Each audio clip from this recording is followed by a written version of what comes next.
Let's still stay in energy because 10 years after the construction of the BUI hydropower project, government has failed to settle its land compensation debts.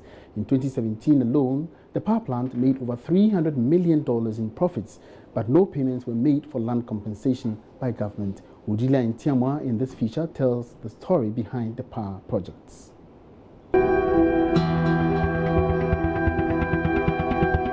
In one of the protracted power crises in the country in 2008, Ghana sought to find a lasting solution to the power situation. In a $790 million project, the dam construction started, while 1,200 households were displaced and relocated. A big national problem had been solved till date. In 2016, when the power crisis had reached its peak, the BUI power project alone provided 1/12 of all the power the country needed.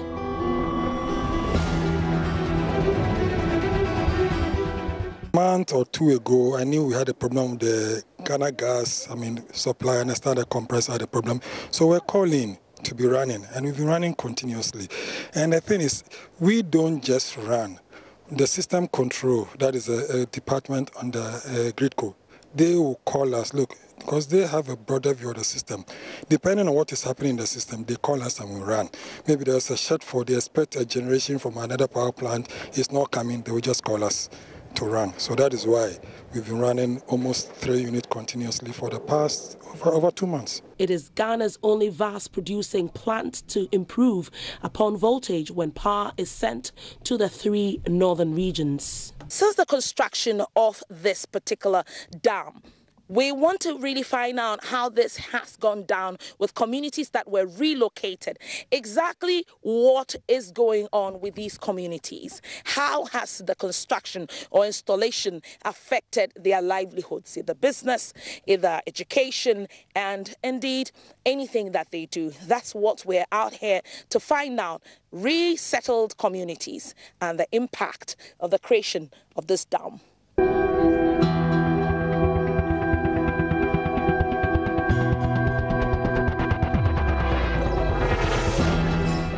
With all the social amenities, the new 2 to 5 bedroom houses away from the thatch and mud buildings, a market, water, schools, and many more. But what does the World Bank say about resettlement? Development depends in part upon providing infrastructure and facilities that improve people's lives and expand economic opportunities. This can be a road that allows a farmer to get close to a market, access to electricity so hospitals can refrigerate medicines and children can do their homework at night, provide clean water to reduce the incidence of easily preventable waterborne diseases that kill an estimated 1,400 children every day, or access to local facilities such as schools, clinics, or community centers. So per these standards, the BUI Power project may have scored really high. Meet Vida Donyo. She was resettled from the BUI village to this place. For her, the resettlement program is incomplete without a market.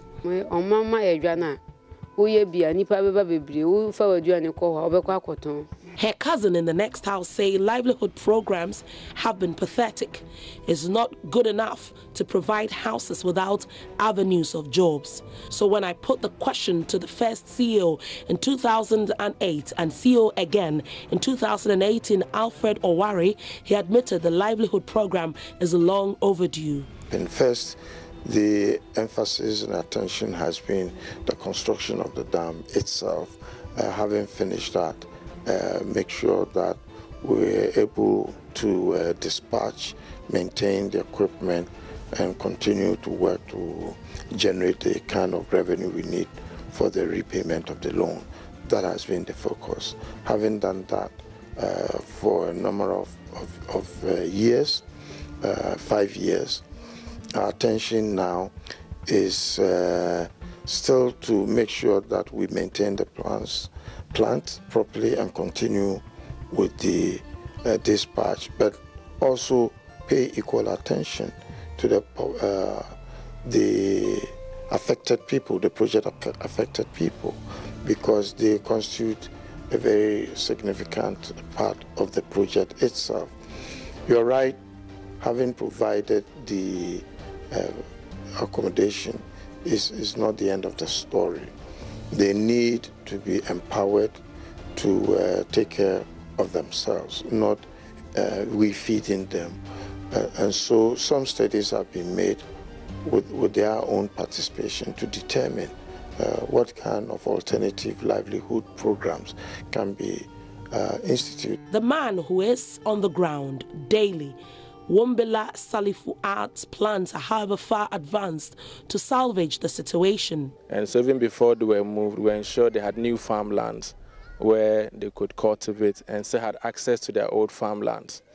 For the fishermen, we've done what we call the needs assessment study to ascertain what kind of livelihood activities they want to engage in.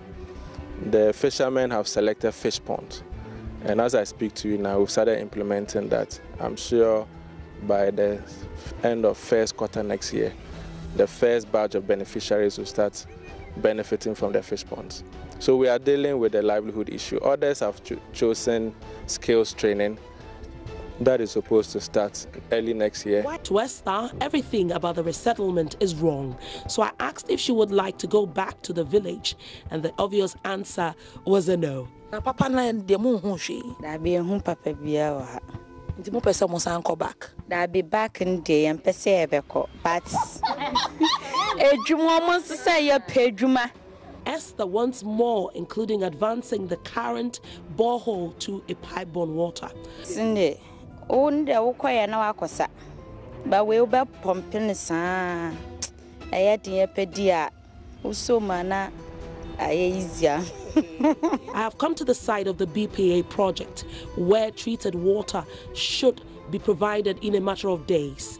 With lessons learned from, the construction of the Akosombo Dam, the BUI Power Authority has really taken some cues from there. And one of the biggest is that, communities cannot be relocated with just boreholes. And so they're trying to put this 2,000 cubic meters of water production per day for people in the community and indeed the workers here. That means that about 1,200 resettlers, that is homes, will have water to themselves. That's like reaching about 5,000 people, in a day with clean treated water that is being done by General Electric and, of course, the Ghana Water Company. Christmas is a few days away, and Sherry, head of communications at BPA, is here to make the community happy. James Torizo lost his brother about 2 years ago.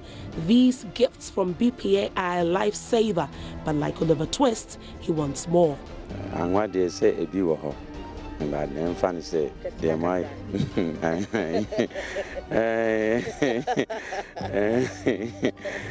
This very crack, I want to give one so funny style.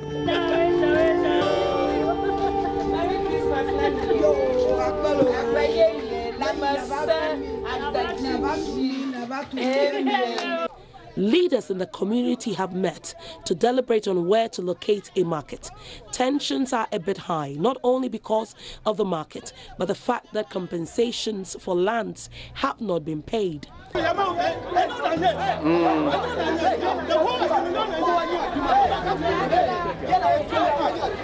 Nana Owo, chief of BUI, the town christened after the power plant, has already dragged the BUI Power Authority to court. For 10 years, he has not been paid for land he gave for the construction, since 75% of all lands are vested in families and chiefs in Ghana. He told me they are running out of patience. The compensation aspect is also something that is more worrying, in the sense that they've taken the land, they are developing it, but there's no compensation. So to have full authority over the land, I urge the government and the BUI Power Authority, as well as Lands Commission, and then any other institution that has a role to play, they should try to speed up. Because they say justice delayed is justice denied. They have all the institutions available I don't know why the court cases are dragging. At least they should speed up, because the compensation aspect is very, very important. Even if they had paid the compensation, we could have also started in one way or the other, to be helping our people. Alfred Owari is worried about the turn of events. The BUI Power project has provided so much social amenities: water, schools, computer labs, Christmas gifts, even landing sites, which communities have refused to use, and markets. But perhaps the communities will be happier if land compensations are paid in full and immediately by government.